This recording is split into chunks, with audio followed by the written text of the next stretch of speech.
Alrighty, Eric, welcome to the podcast. Thank you for having me. So you are a CEO coach, and you are my CEO coach, in fact.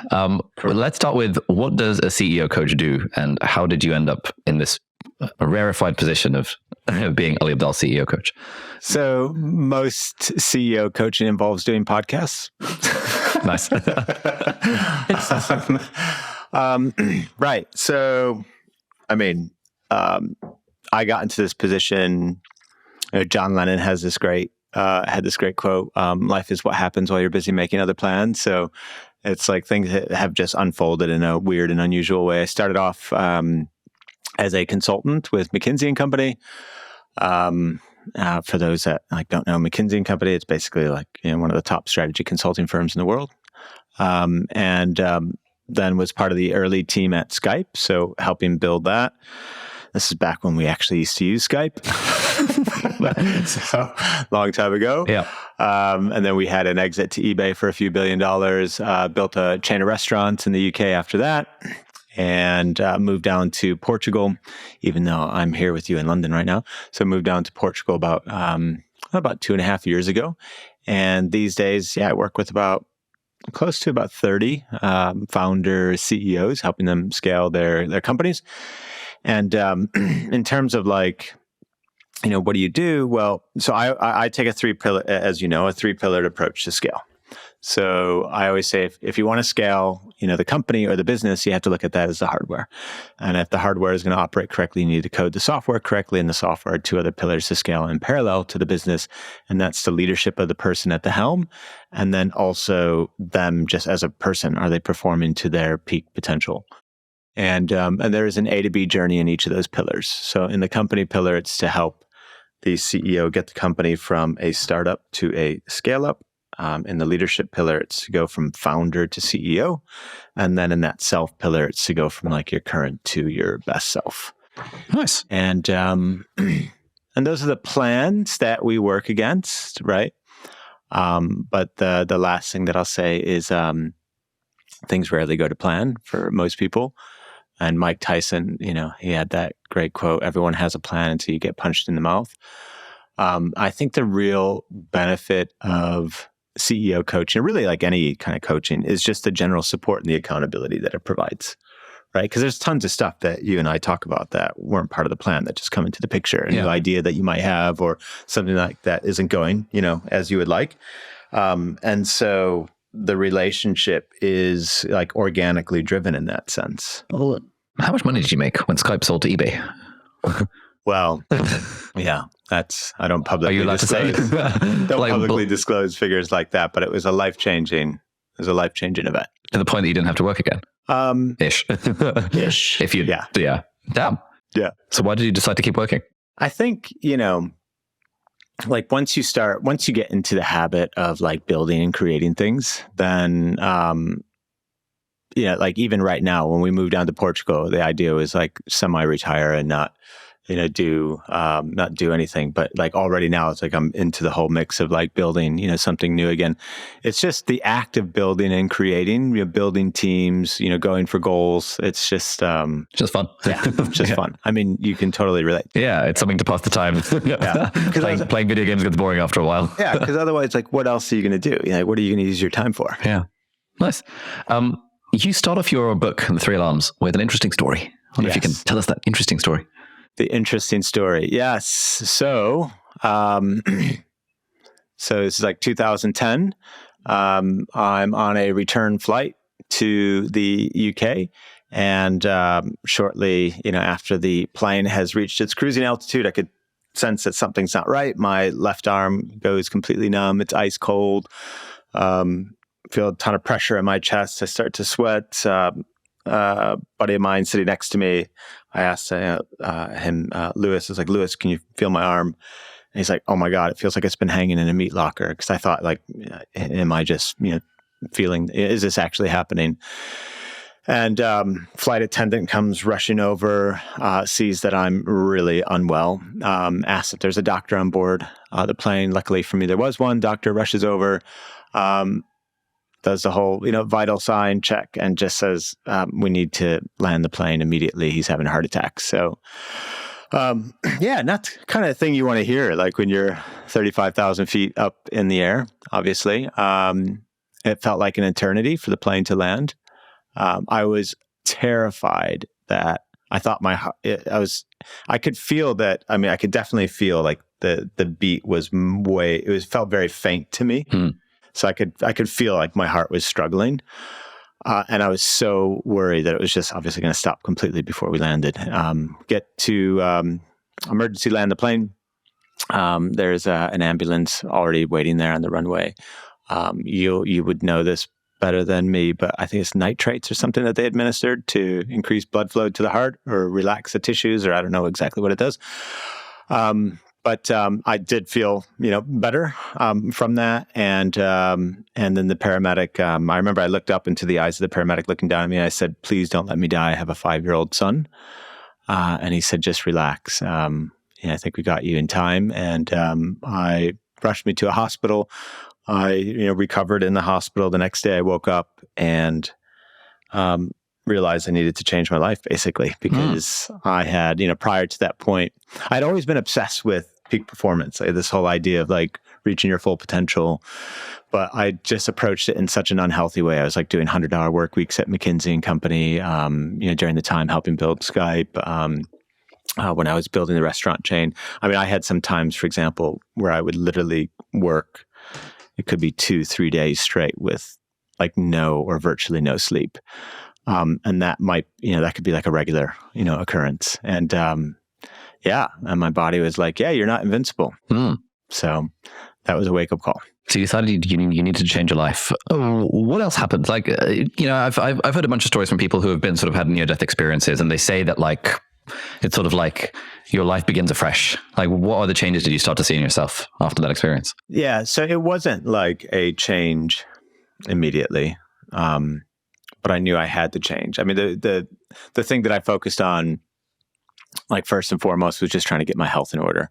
I wasn't sleeping as much as I should be, as much as I should have been. My eating was like all over the place. I wasn't, doing the basic stuff like going to the gym as much as I should have been. So I focused there, and I thought I was kind of getting that all dialed in correctly. And then, it wasn't long after when my wife said she was going to leave me, and I was like, oh, crap.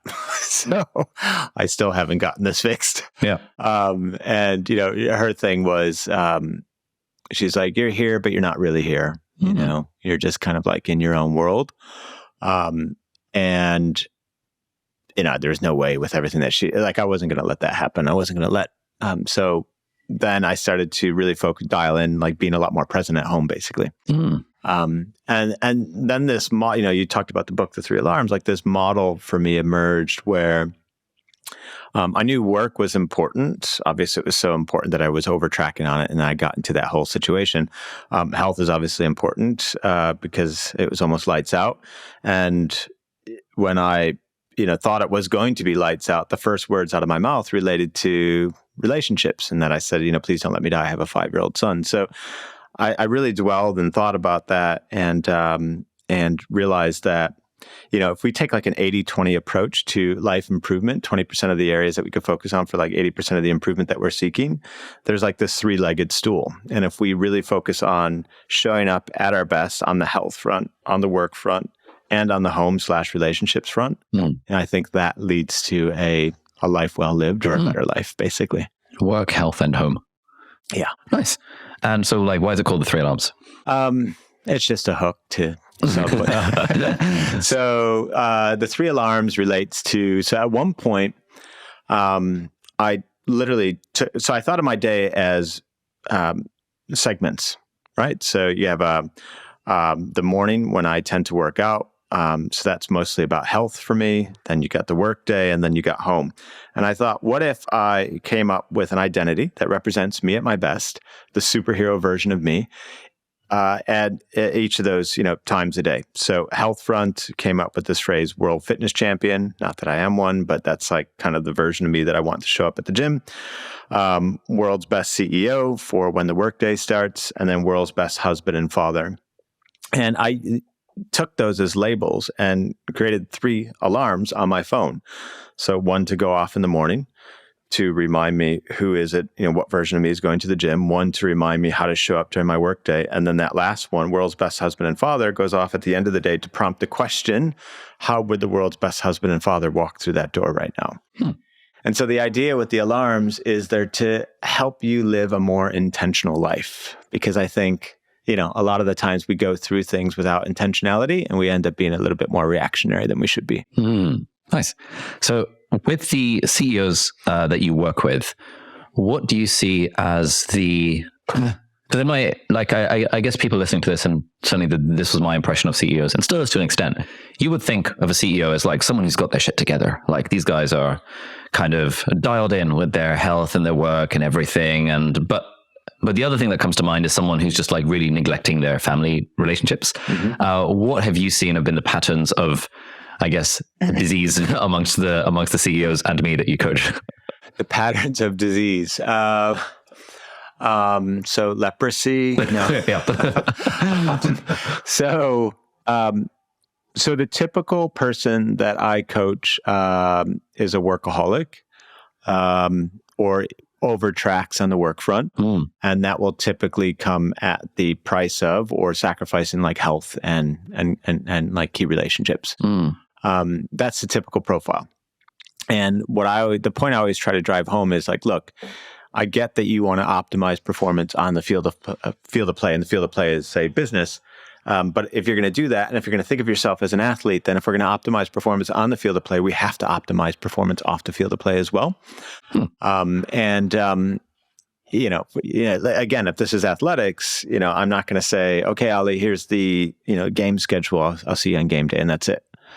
As a coach, I need to make sure that you're showing up for all the in between stuff as well. And that you're doing your best to show up at your best, when it counts. So yeah, I would say the disease, if we were to use that word, is that tendency to neglect the off the field of play stuff and overtrack on the field of play. So then when people come to you and you to be like, hey, you're the CEO coach, like, and you're telling them, hey, let's think about your health and relationships. How does that land with people? Yeah. So first off, like, that's not how, Yeah. So let's talk about your love life. It doesn't land with people because that's not what I say. Okay. Yeah. So it's very similar to like how we started and how we, started the whole conversation. We have to look at the 3 pillars. And so it's like, the scaling of the company is typically the tip of the spear for anyone that I work with. But for that to happen correctly, they need to be leading as well as they could. And then that last pillar is where we take that more holistic approach. So the self pillar is where I say, okay, look, let's make sure that the health is right. Your key relationships are right. But also there is a work component within that self pillar too, but it's rather fundamental and timeless, whereas the other stuff is more specific, say, to their situation. So with, the work component within that self pillar is like basic things that I know that you love as well, such as productivity, time management, how you go about structuring your week. Some of the things that were ended up being some of the very first things that we talked about when we started working together, right? So. Yeah. So in the leadership section of your kind of 3-pronged method, you said the A to B transformation is from founder to CEO. What does that mean? What does that mean? Yeah. So.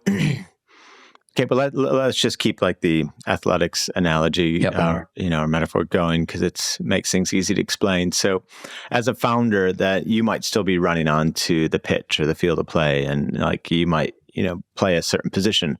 You're keeping goal, or you're like striker, or midfield, or something like that. That doesn't happen though in the Premier League, right? We never see the coach like running onto the field, and at that level. When you're trying to scale the company to bigger and greater things, you need to be able to stay on the sideline, have that team of all-stars on the field, direct traffic, get them to play super well together so that they can win as many games as possible. Yep. And so as you transition from founder to CEO, you're doing less of the stuff directly yourself, which you probably... maybe some things you can do to a very high degree, but you're probably jack of all trading it in many senses and not even doing a lot of the things at a very high degree.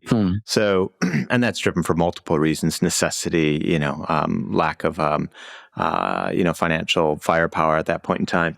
So you're transitioning from that to let's find the people who are truly world-class in each of those areas. And if they're truly world-class in each of the key areas that are going to make your business successful, they should easily outperform you in the same sense that, the coach of a Premier League team or an NBA team, they couldn't even fathom the idea of going out onto the court or the pitch and actually playing the position better than any of the players. It would be like a ludicrous thought.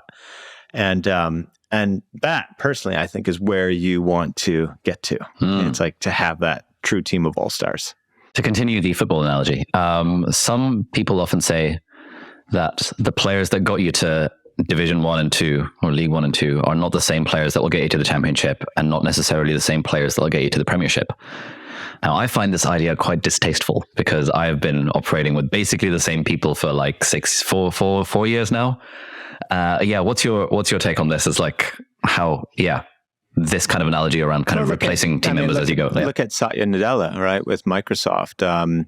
He's totally risen through the ranks from, an employee to now he's like, CEO of the company. I think you'll find both, instances of both. You'll find people that do grow throughout the entire journey and continue to grow and develop. And then you'll find instances of people that, don't make the cut. And then you need a change, in the lineup.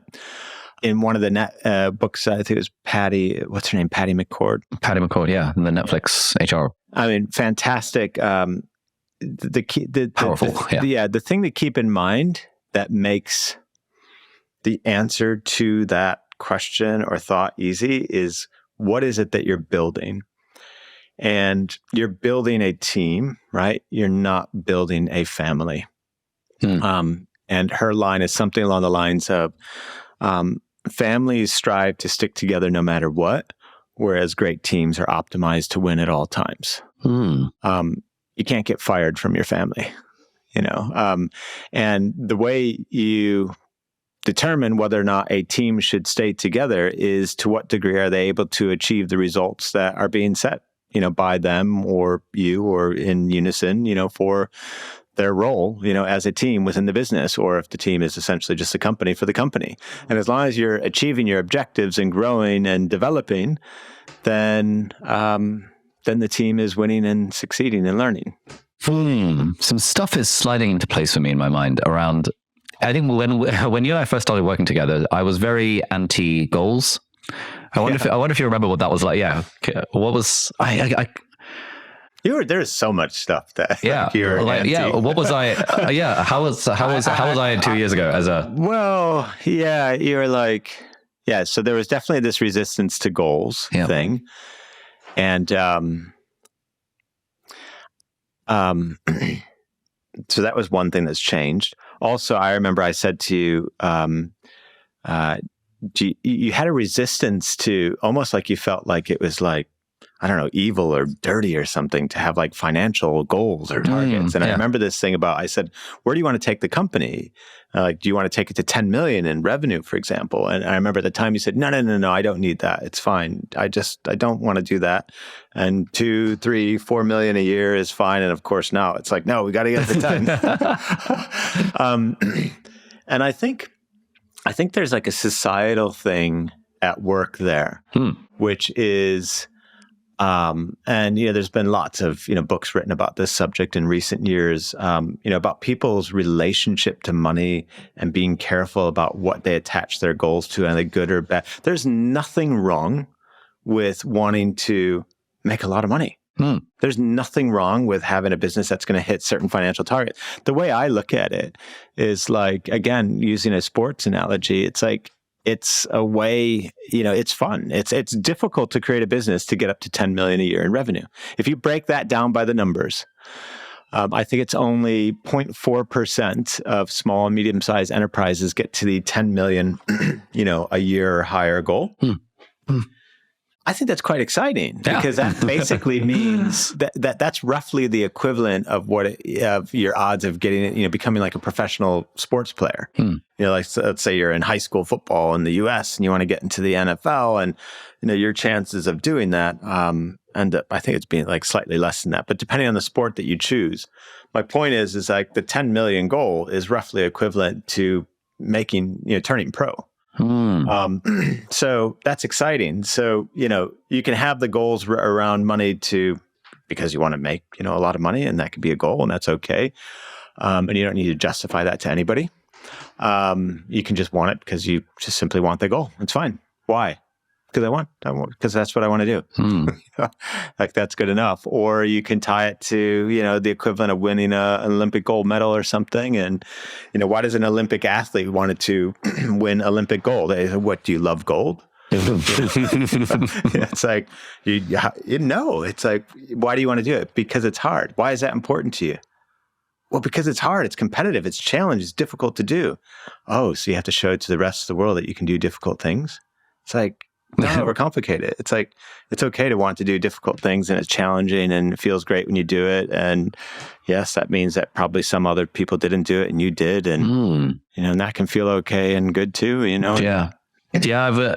I've recently started to think of it like a video game in the sense that, when I'm playing on the PlayStation, I will set it to very hard difficulty. Yeah. Not ultra hard, because that's a bit too much. That requires too much grinding. And I'm like, I don't play on ultra hard difficulty. But playing on very hard difficulty is a good level of challenge.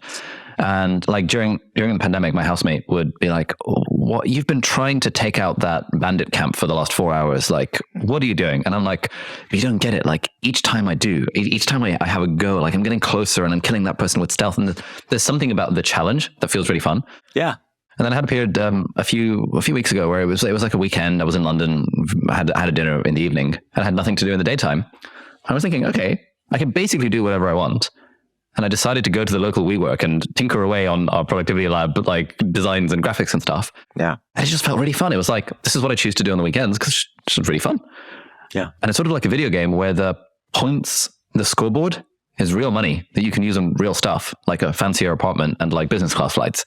Yeah. That's pretty fucking sick. It's like, you can't translate Call of Duty points into real money, into real experiences, but you can translate the scoreboard on this video game of business into real experiences that buy your freedom, that mean you can get a cleaner and outsource having to do your own laundry, and you can fly business class. Like, what's not to love?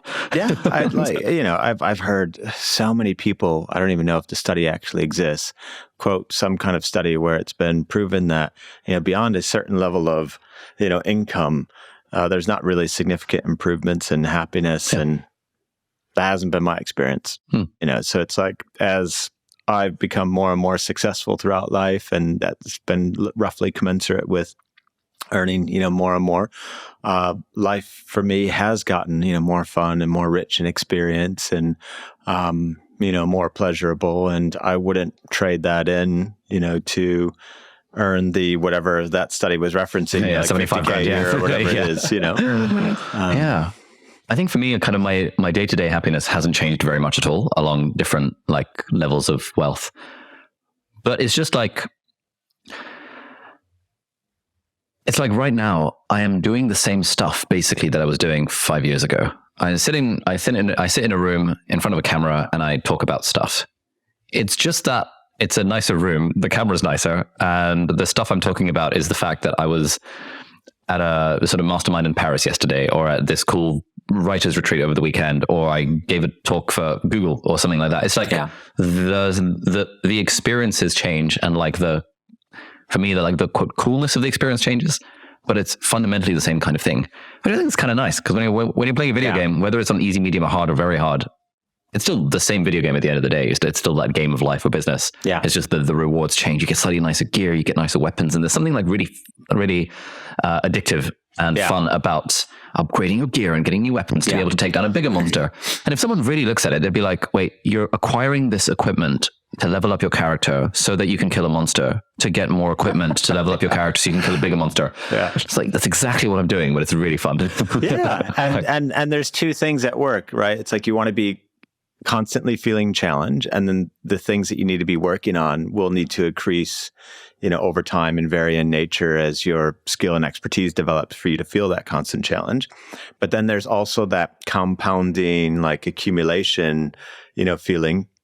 And I don't mean like from a wealth point of view, but I mean, so earlier today we were talking about how cool it is that with what, you're building with the business, that there's so many different pieces to the puzzle. There's so many different facets, so many different parts of like the armor to polish and to get right.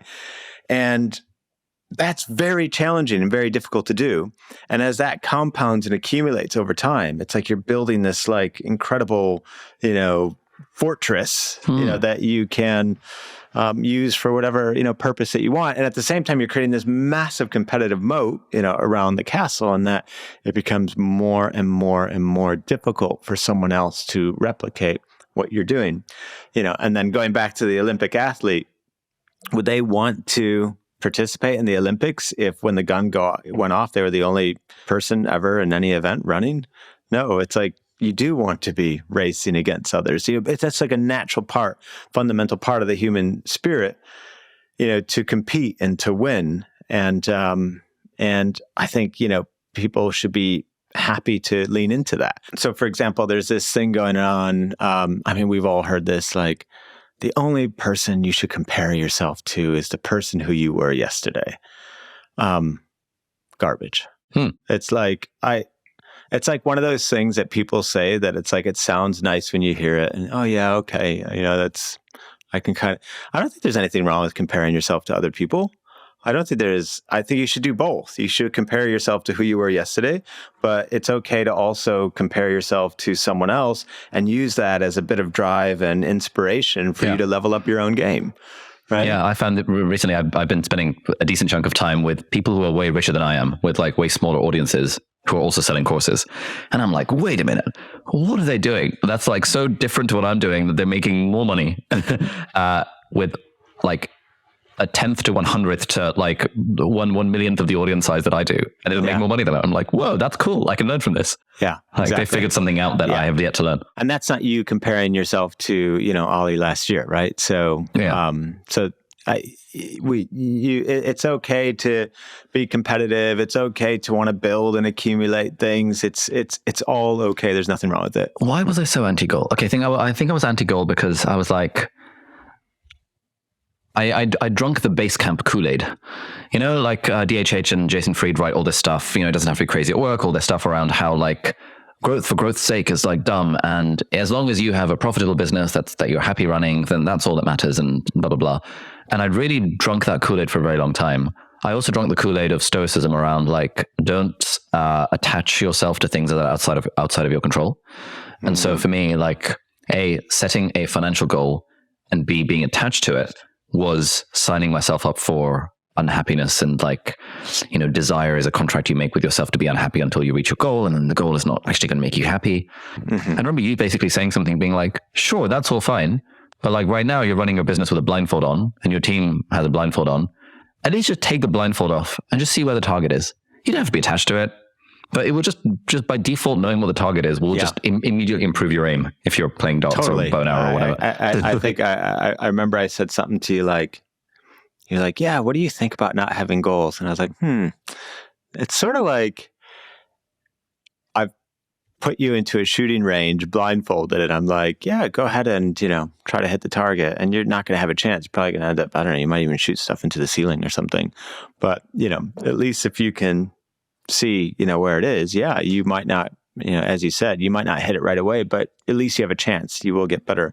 And there is, we are goal oriented, right? As, human beings, like we want to achieve things. We want to set our sights on stuff and, and close that gap from where we are to, it's like it's evident in climbing mountains, playing a video game, building a business, competing in an athletic event. It's like, what more evidence do you need that human beings love goals? They love achieving things, and they love going from, where they are to a newer and better place. And when they get there, does that mean that they then want to set the next thing? Yeah. And that's okay. That's the game. Yeah. Because people sometimes view this as a bad thing, that, you just change the goalposts. It's like, yeah, because I achieved this. Yeah. No, but you should just be content with where you are right now and not be attached to anything. Said who? Like, that's, I don't think that's the spirit of like, some of the people that I admire from like a leadership or a company or like athletics or musical entertainment point of view, right? Yeah, I think you can be content with where you are, but also be striving for the goal. And this was like the big kind of unlock for me. Like, you can set a goal and also not be attached to it. Yeah. Like, I don't actually care if we don't hit 10 million. Yeah. Just like I don't actually care if I never kill the bandit camp on Horizon for Forbidden Dawn. It's just a nice thing to aim towards, because why not? And I think the key is there is no right answer. Yeah. Right? All I'm trying to say is there's nothing wrong with these things, and they shouldn't be demonized, and it's okay, to be very, very goal oriented and want to achieve. And I guess if you're trying to scale a company, it's kind of hard to do that without the goals. Yeah. I mean, if the base camp approach or philosophy, if that works for you, then you do it. Yeah. Right. But the other thing, though, too, that I see sometimes founders do, and I think you are at risk of doing, is just making the assumption that the way you think and feel should be the way to also get the best out of the team. It could be different, right? So now the way that we have things set up, right, is that you are working on more of like the visionary, kind of like creative stuff, and you have certain areas of the company that you get involved in. But the rest of the team is running a much more structured and systematized approach than you had, ever personally run when you were like running things directly 100% yourself. And I think that's delivering results still. Yeah. Because I was like, I don't want systems. Yeah. And now I'm like, damn, I really want my team to have systems. Yeah. So I want my calendar to be empty, but I want them to be very structured in how they're doing things. So exactly, to my point. So it's like, don't make the mistake, and I know you're not now, but don't make the mistake of assuming just because you don't want something and don't like operating in a certain way that isn't how it should be done. It just might mean that you need to house or put that way of thinking, into a different group within the company, or have someone else run it who does think more naturally, like in a systems or more programmatic way.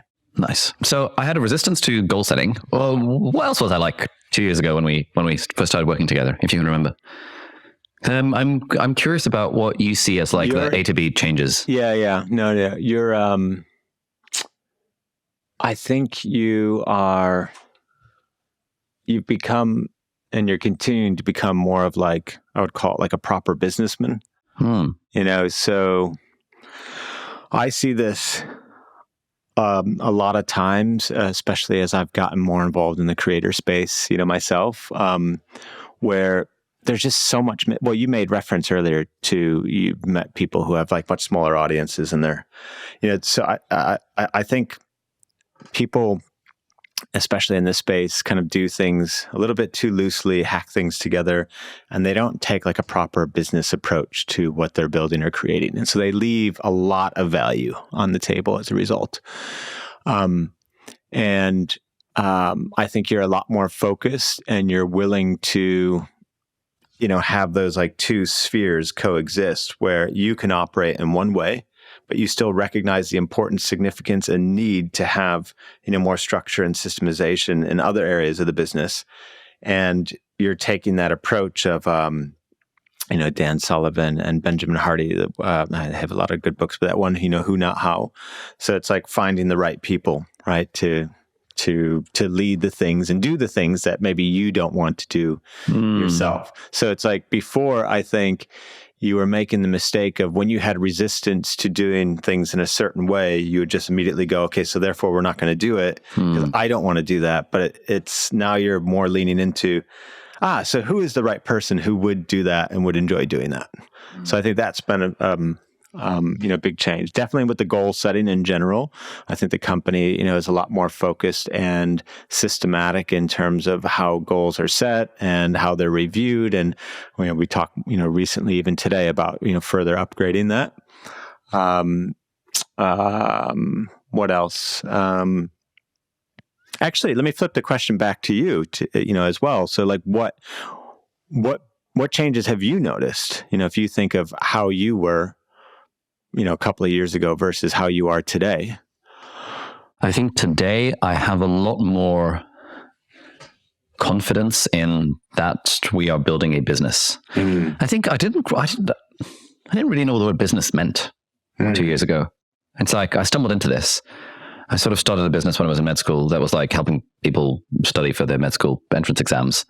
And that sort of grew a bit. And I guess I sort of thought of it as a business, but I didn't know what the word operations meant. I didn't know what marketing was. I thought marketing was billboards. I never heard the word sales before. I was just sort of making stuff up as I went along and being like, oh, cool, I guess I'll just make a website. Cool, I just use Eventbrite for checkouts. Cool, I guess I'll just, I don't know, use Zapier to chuck it into Google Sheet. It's like... Yeah. And I would even suggest a slightly different word as well. It's just slight like nuance, but I think it's important. I don't even think you're building a company, not a business, and a company, like, I mean, you could feel, right? That word feels a little bit more substantial, right? And that's what you are doing, right? You have a content team, you have a commercial team. We're talking about different product suites, better understanding, the customers within each. What are the, how do we establish learning intent within each of these potential product portfolios, and what are the entry points and lifetime value, and how do they progress? And, we've talked about matrix organizational structure, where you can have things that are, designed by product suite, or if we want to use value ladder as a term. But then we need cross-functional support, such as like customer success and HR and finance and legal and all that sort of stuff. That's next level thinking, right? That's not like the Ali who is coming out of Cambridge University. Yeah, I think me 2 years ago still felt, and I still have this to an extent, but I've sort of lucked into this. Like, I got lucky with the timing on my YouTube channel, and then, I just sort of made some courses, and then, whoops, there we are, like kind of thing. And that the fact that it all happened so fortuitously, I think contributed to my worry that it could all just vanish. And that I am a YouTuber first, and therefore YouTubers have a sell-by date and a shelf life. And within, I don't know whether my time in my 15 minutes of fame is going to last for one year, 2 years, 3 years, or 5 years. But I do know that at some point, the fame will start to decrease. Yeah. At some point, people are not going to be as interested in my content. It's going to diminish in view count and all of that stuff. And therefore, I think I was thinking of myself as almost like an athlete, but like the nerdy version of that, which is I've got a few years while I'm in my prime to really make hay while the sun shines. Whereas if I think about it, now what athletes are doing is that they're building businesses on the side. And so all that's going to happen is that you're building assets, you're building wealth, and the current manifestation of that is YouTube channel. It's you on camera. I mean, you are right. You're going to get to a point where I don't know many YouTube channels where the person's like 85 years old, right? So that's like a natural thing. But I also think your journey as a businessman, as an entrepreneur, is going to continue to evolve and grow as well. And in the same way where athletes start new businesses, who knows, down the road maybe you own a percentage of a football team or something, or you start like a line of products, or you start investing in, other companies, right? So that will just morph and change over time naturally, because that's what people do. Yeah. So it's, instead of attaching your identity to I'm a YouTuber, I think it would be more powerful to attach your identity to, I'm an entrepreneur, or I'm a businessman, or, and what do you do? And well, I both create, see, and take advantage of various opportunities. And right now that opportunity is like YouTube videos and courses, but it'll be something else. That vehicle may change in the future. Down the road. I can't imagine not being an entrepreneur in the future. Yeah. I started off as a consultant with McKinsey. Then we went into tech with Skype. Then, built the chain of restaurants. Then went into CEO, coaching. Then started to invest in some of those companies. 15 months ago, I started to create content on LinkedIn. And that's that happened while we were working together, totally unexpected. And that's, absolutely exploded.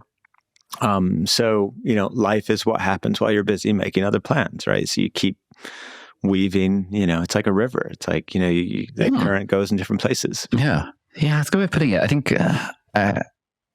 and I noticed that I still have this to an extent. I think I did feel a lot of anxiety around not knowing what the path would be. And now increasingly, but still not fully, I'm now in the mode of like, when you walk the path will appear. That kind of idea. When you're driving at night, you don't need the headlights to illuminate the entire distance from New York City to LA. You just need to be able to see, 100 meters in front of you. Yeah. And I think I'd bought a lot of the narratives that entrepreneurship is risky and that, building a business is a big risk, and like medicine, that's a safe career. And so if I think about it, like just like thinking out loud, I think there was a lot of when I was a doctor, I was never thinking, oh my God, this is risky. I was thinking, I'm a doctor. But as an entrepreneur, I'm thinking, oh my God, this is risky. This could go away any time. Like, who knows what's going to happen? Who knows if we're going to make revenue? And it helps you protect the downside. Yeah. So even your relationship to those feelings can go from, I need to stop those feelings, to, that's my intuition. That's like, it's signaling me to think through, have I really protected things? Am I thinking about things in the right way? Maybe that's helped you rather than hindered you create a more resilient, sturdy, growing business. Yeah, I think so.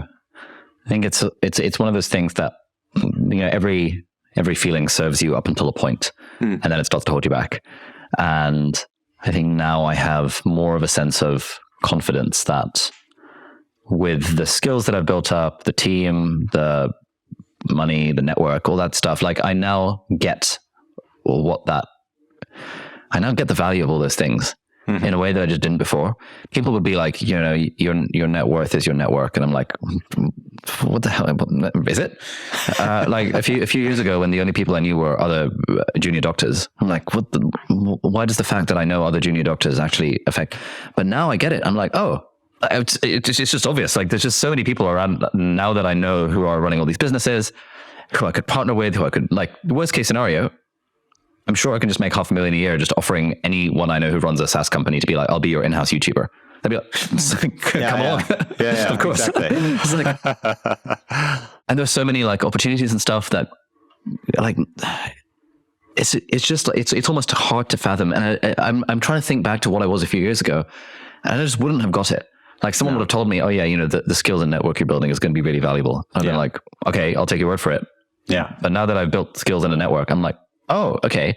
And even now, knowing like further down the line, like there are people I know who are in their like 40s and 50s, for example, who as part of their network are people who work in government and stuff. And that just unlocks a whole new game that you can play if you really want to. Yeah. Like, you probably know CEOs of very big companies. And so if you wanted to do corporate trainings, your mates are probably the people who'll hire you and be like, yeah, of course. Yeah. And you could probably make at least $1 million a year just doing corporate trainings if you're working very few hours, if you really wanted to. And as a 22-year-old, there's no way you have that network unless your parents are friends with those sorts of people. Yeah. But as you ascend through the ranks, as you start to get to know other people who are doing interesting things, as they start to ascend the ranks, your own network becomes more high powered as well.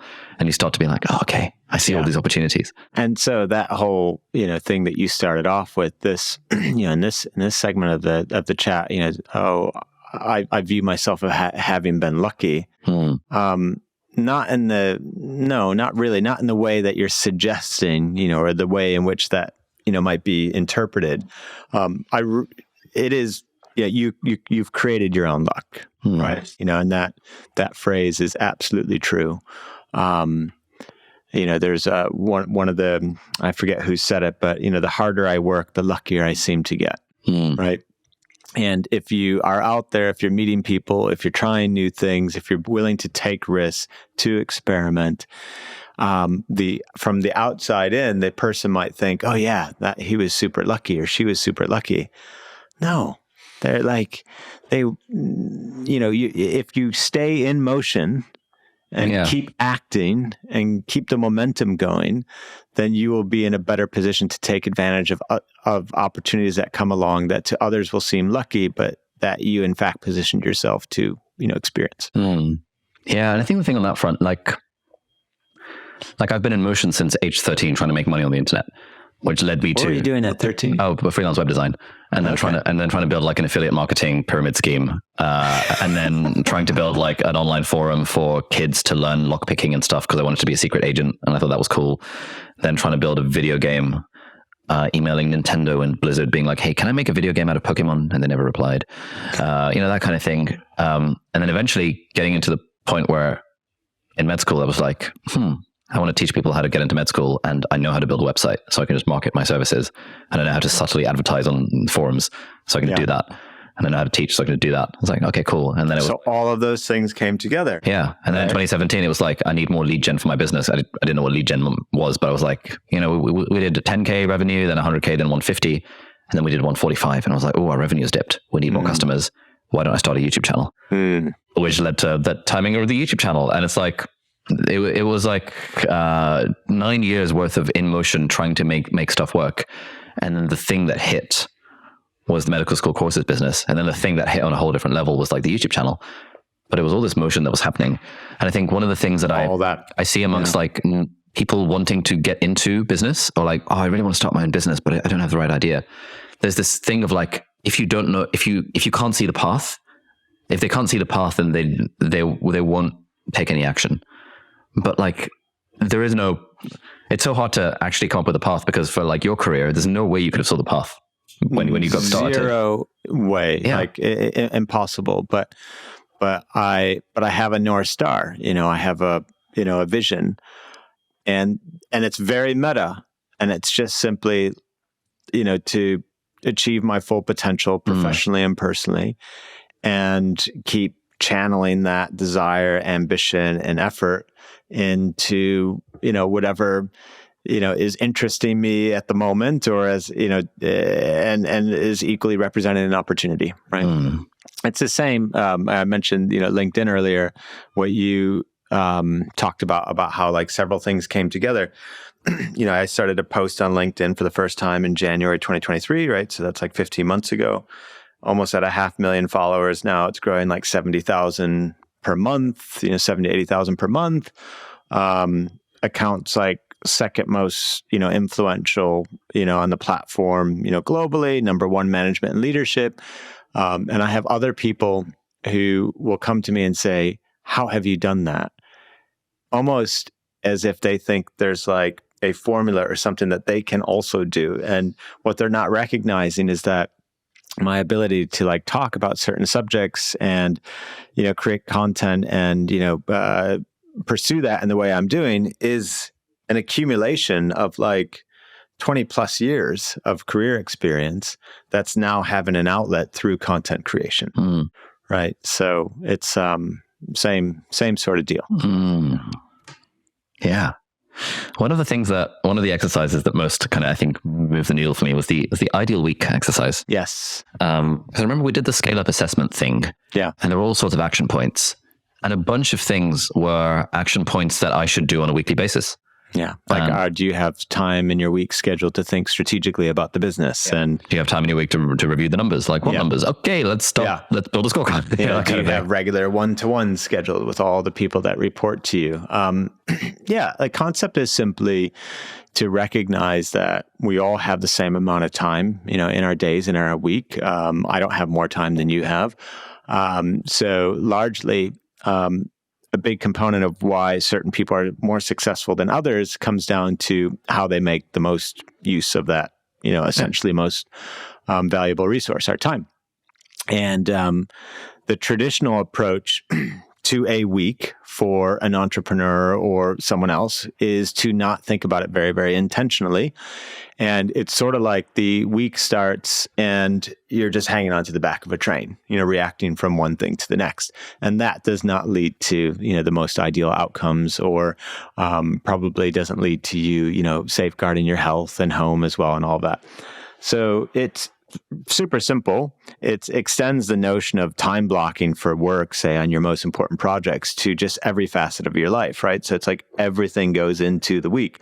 Whereas your workouts, they need to be scheduled. They are calendar appointments. Whereas the time that you're going to be, meeting with friends or dinners or, time off, like all that guilt-free kind of like free time, leisure time, that gets scheduled in, first, without any guilt.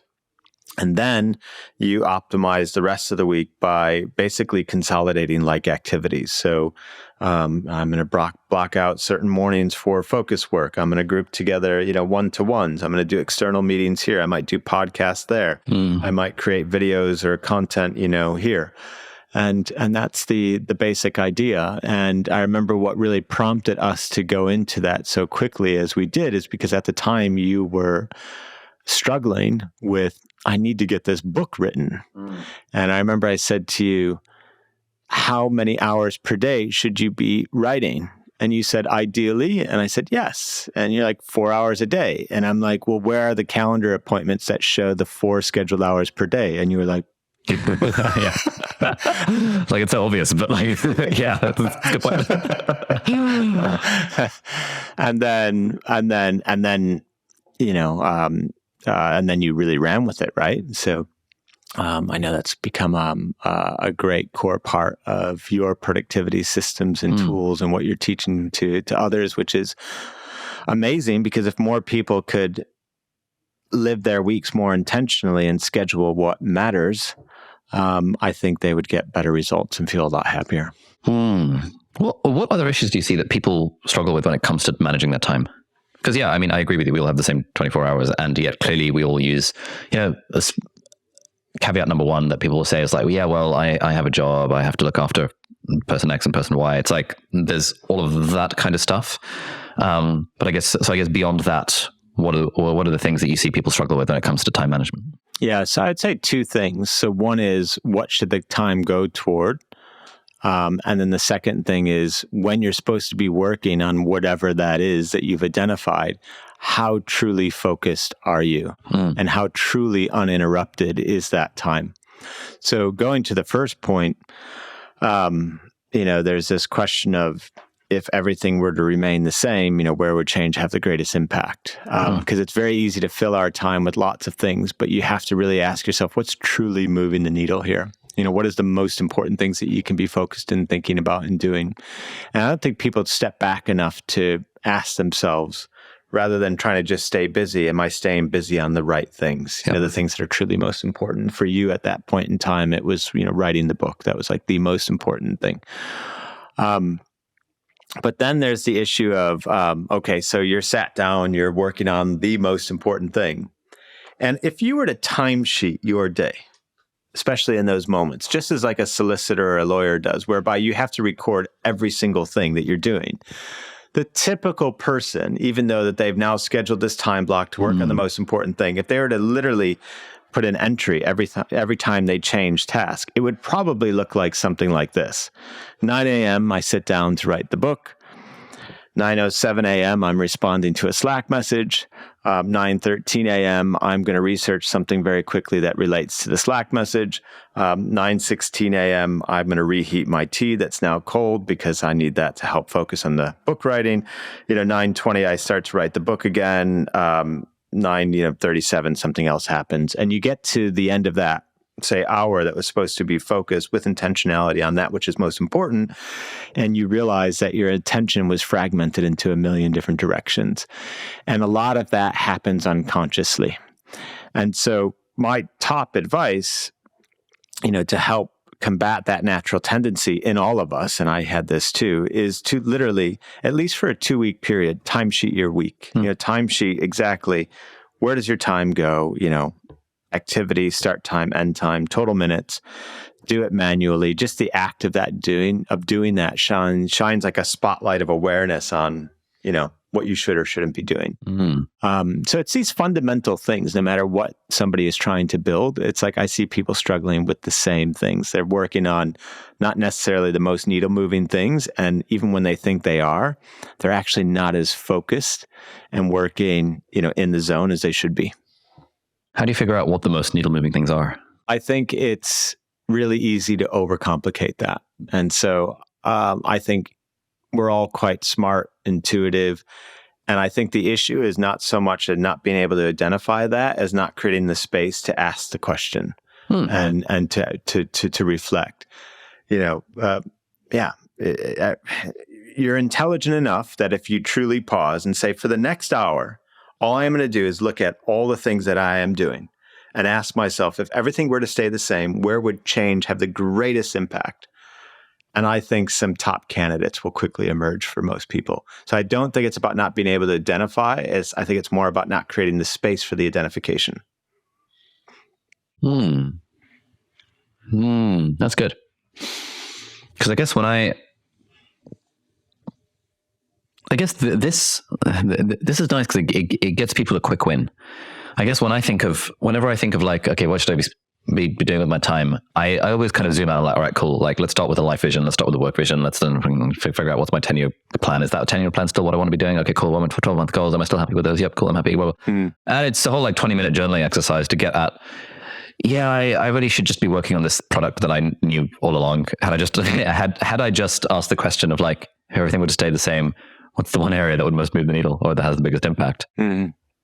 If it was today and if it was after this podcast, I would be like, I would go to the gym because I didn't this morning because I had a late night last night, so gym. And once I've done that, the single area that would have the biggest impact is work on the offer for my productivity thing. I don't need to do the whole elaborate like life journaling method that I do every year in my annual reflection.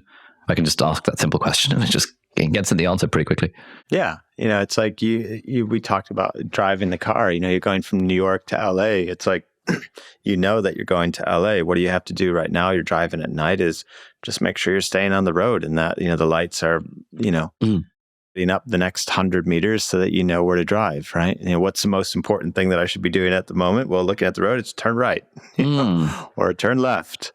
So I think just generally speaking, I think things are just a lot simpler usually than people make them out to be. And that it's, another way to look at it is that it's less about this obsession with what's the right answer. And it's more about having an obsession with, well, what's the right question that you should be asking? Because if you ask yourselves the right questions and again, give yourself the space to answer correctly, there's a timeless wisdom, I think, within all of us that gets activated. Thank God, because otherwise we wouldn't continue as a species, that will help you arrive at the right answer. Another thing people often struggle with is, just this thing of like focusing during the session. Whenever we poll our audience and ask like, when it comes to productivity, what's your biggest challenge? Focus and distraction rank fairly high on the list. Any tips on that front? Yeah. So, I used to really struggle with this personally. Like I would sit down and within 5 minutes, I'd get distracted working on another thing. And it was very, very challenging. So, a few different things. And I think you have to try things out to figure out, what works best for you. So one is if you just commit to having a timesheet, any moment, you change activity. So again, you've sat down to work on your most important thing. It's 9:00, 9:07. You're going to go check your email real quick. You need to write down the entry. 9:09. You're on YouTube. You need to write down the entry, and the act of having to do that becomes a royal pain in the ass after a while. And it both highlights your task switching, and then you start to get to these moments where you're like, am I really going to record this entry that I'm going to go onto Instagram right now? Like, that's pretty stupid. Yep. Let's not do that. So that definitely helps. The other thing is just chunking down basic stuff like Pomodoro technique, basic concept, right? 25 minutes or whatever. Work like in focus bursts and only record successful completion of that if you work, completely uninterrupted. The other thing is a centering exercise. So this is something that I learned from this book, The Now Habit by Neil Fiore, and I did a lot of sessions one-to-one with Neil. So the idea is that your mind is kind of constantly getting, at least for me, like easily scattered into a million different directions. And you have to kind of recenter. And I did that through a series of deep breaths. So basically, the moment I noticed I was getting distracted and feeling like frazzled mentally, I would just take 3 deep breaths to kind of like recenter, in that moment, relax the body. Another 3 deep breaths to let go of the past. Another 3 deep breaths, let go of the future. And then another 3 deep breaths. And I love this part. And again, I learned this from Neil, to take a vacation in the present moment. And then 3 final deep breaths to approach with curiosity, interest, and excitement, the task at hand, not needing to know exactly where is this going to go, but know that if I just focus on the next 100 meters ahead and, just keep working, the path will emerge. Oh, that's nice. Yeah. The now habit. Yes. Yeah. And you just reached out to Neil being like, bruh, can I have some sessions with you? Yeah. I don't think exactly. I don't think I have this habit of whenever I read a book and if I, like what the author's having to say, it's like, okay, well, let me reach out and connect to that author. Huh. And I don't think, I think he's, obviously he's older now than he was in the past, but I think, I'm not sure he does, coaching anymore, but at the time he still was. So yeah, it was like 10 years ago or so. That's good. Thinking about these deep breaths. Yeah, it's like there's so much of our life that happens on autopilot. Like I realize this because like at the moment, the book that I'm reading in bed is The Power of Now. Yeah. And like last night started reading A New Earth, which is also by Eckhart Tolle and basically says the same stuff. It's just like, I'm just like, better. Yeah. And I'm just like reading it. And I'm like I've literally spent the entire day literally just on autopilot. And like, whoa. Because I always kind of thought that like, oh, I don't need this meditation thing. Like, I'm fine. I'm not stressed. Like, it's just meditation is stress relief, right? Like, but I'm starting to see what I'm missing by not being in tune with like with myself and centered and connected and all that stuff that feels even weird to say out loud. And as I read Eckhart Tolle's words, I'm like, oh yeah, yep. And he's like, most people will struggle through will like go through their day completely oblivious to everything that's around. I'm like, shit, that's me. Yeah. And even just taking a minute to do a few deep breaths, it's just like as a bit of a ritual. Yeah. And you get back into that present moment, and that's where life is happening, right? It's impossible for it to happen in any other place. So it's like to re-anchor into that is a massive, not only does it improve focus, but it massively relieves stress and anxiety. Right? That's the whole idea of take a vacation in the present moment. Yeah. Right? Because the past has already happened. There's nothing you can do about it. And the future hasn't happened yet. So. Okay, so I'm about to turn 30 soon in a few months. Any tips? What advice would you give to a 30-year-old? Have a really big birthday party. Okay. I wasn't planning to, but okay. No, I'm just joking around. This is actually what Bill Perkins told me. I asked him any advice. He was like, A, get a relationships therapist right now, and B, celebrate the wins more often. Just throw a party for everything, because it's like, you're an entrepreneur, you're going to work, you're going to have success, but like you're probably not going to celebrate it. Yeah. So he was like, the thing I tell everyone younger than me is just celebrate things more. Well, that's how we start all our sessions, right? It's like every single session we do is, what can we celebrate that's happened over the last 2 weeks? Nice. I do think you should throw a big birthday party, because why wouldn't you? Yeah. Exactly. Yeah, might as well. It's like you're celebrating. Yeah. Celebrate you. I mean, I personally, I love surprises. I love parties. I love getting people together, do something fun. Like, I don't know, go like something exhilarating, fun, go like paintballing or something. It's weird that I'm literally writing down birthday party, something fun. I'm like, I'm actually going to forget this. It's like useful. The reminder is useful. Yeah. Wow. I'm going to do something fun for my birthday. I did buy myself a PlayStation yesterday, which just arrived. Yes, I was like, you know what? I've got a TV out, so let's do it. Yeah. What else, should you be thinking about or doing? It's like, I think you're doing it. Maybe that's insightful right there too. Do you give yourself enough credit? And do you kind of rest in the fact that, I'm doing all right and I'm doing well and it feels good. And, because people, you can approach, you talked about achievement earlier. You can approach achievement from like this place of lack versus abundance. And, place of lack, I explain this to my boys, is like, it's sort of like you're a Lego character and you're needing to achieve because it's like your arm is missing. And so I need to, complete this to like complete myself, versus, if you achieve, you're putting like a little hat on the characters, so it's like achievement is like additive versus it's necessary to complete you. And I think when you strive from a place of being satisfied rather than from a place of, I'm not good enough, like there's a massive, positive impact on your psyche. Yeah.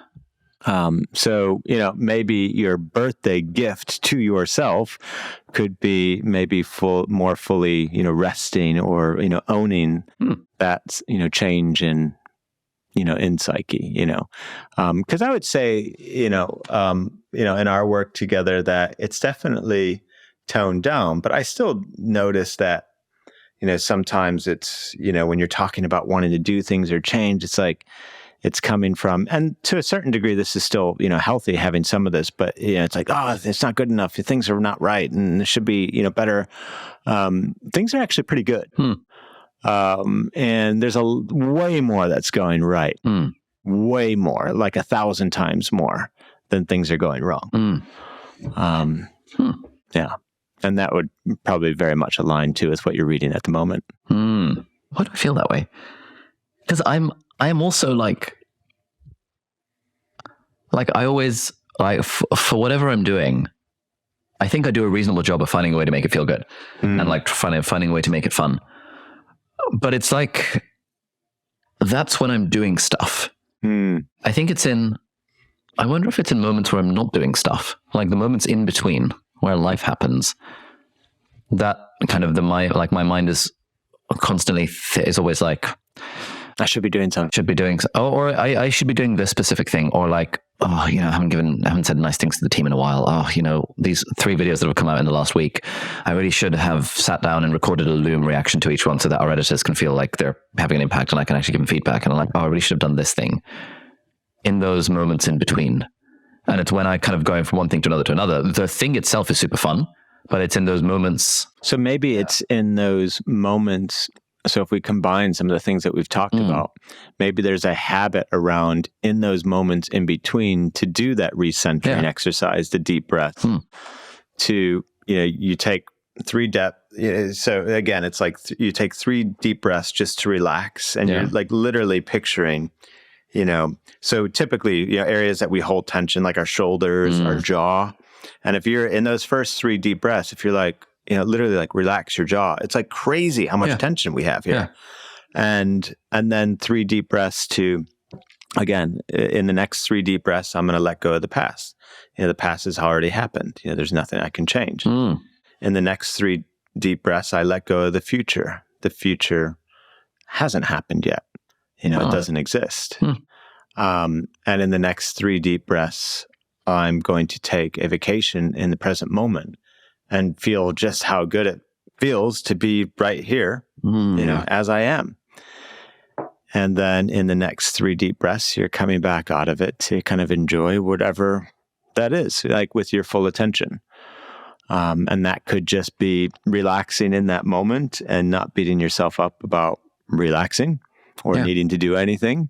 Or it could be to redirect your energy to, let's say, you can also use this in a focused work session to get back on track if you felt yourself kind of like mentally deviating from, the path. But in just, 15 deep breaths, you can totally recenter. Nice. That's good. That's really good. Yeah, I was I met a guy yesterday in this Paris event thing who's working on a book, and it's like sort of more than halfway through the process, and he asked, any tips for book writing. And I was like, honestly, just take it less seriously. I think when I was writing the book, it was always like this specter in the back of my mind. That was always like, it was a constant feeling of should. Anytime I was doing something, that was in the back of my mind, I should be writing the book right now. I know it's the most important thing. Why am I not writing the book? Like anything else, anytime I was working on the business, it was like, I'm working on the business, but I should be working on the book. And that sort of thing. And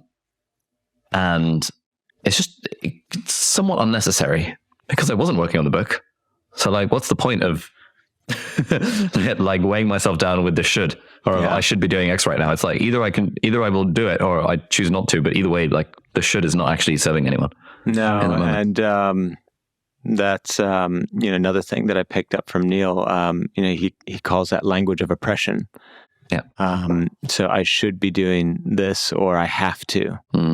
And typically it's I should be doing X, or I have to finish, and that just that is going to create a personality split. In that it's almost like you got this parental authority figure inside, telling like the little child, you should be doing this, or you have to finish this, and so that's going to create resistance, and the resistance typically manifests in the form of procrastination. Well, I don't want to do that. If you're oppressing anything, a good group of people, or eventually it's going to lead to rebellion in some form. And instead, if you replace that language of oppression with language of choice, and choose whatever you want. So I'm choosing to not write the book right now. And I'm choosing to just do this, whatever this is instead. But you're operating, with agency, with like a sense of control, or I'm going to choose to start, to write on the book. So instead of I should be, or I have to finish, I choose to start. Yeah. And if you just keep focusing on, continually starting, the finishing takes care of itself, and it feels a lot less overwhelming. Nice. The funny thing is, I know all this stuff intellectually, but like just hearing you say it and remind me, it's just like, oh, actually, yeah, you're right. That's really helpful. Well, but that's the thing. Like I say this to other people, and I'm like, don't take my own advice. But that's the thing. That's the case for all of us. We all know this stuff. Yeah. We all know that, and this stuff applies to everything. Yeah. We all know this stuff, but that's not the point. Yeah. Knowledge, when I was growing up, I'm a lot older than you, right? My next birthday won't be 30, it will be 49. But when I was growing up, the phrase is knowledge is power. Knowledge is not power. Like certainly in the AI, with the dawn of AI and everything, it's like, knowledge is no longer, power. I mean, obviously in medical profession, you need, but generally speaking, it's not about knowledge, it's about application. So you don't give yourself credit for knowing, you should give yourself credit for actually doing. And so even somebody who's listening to this podcast and like, oh yeah, I know this. Like, whoa, be careful, because you may be giving yourself credit for the knowledge, and you get no points for that. You only get points for applying. So we all know this stuff, but how often do we actually do the things that we know we should be doing? And that's where the gap is. And I think actually, that's also, I think, if I look at, the success that I've achieved personally in my life, if I look at all the, successful people that I know, I would say the number one differentiator between the person who achieves their success, however they define their success, versus someone who doesn't, is their willingness to do the things that they know they should be doing, and you can use language of choice to do that, and their ability to do things that don't always feel great to do. The Olympic athlete who's going to win a gold medal, the horribly painful workouts that they go through, do they want them to end at some point? They're like, oh my gosh, this is so difficult. Of course. It doesn't always feel good, but they still do it. It's a whole concept of delayed gratification, choose your pain wisely, right? The, who was it? Oh my gosh, the Jim Rohn. So, nothing comes for free in life. Everything requires payment.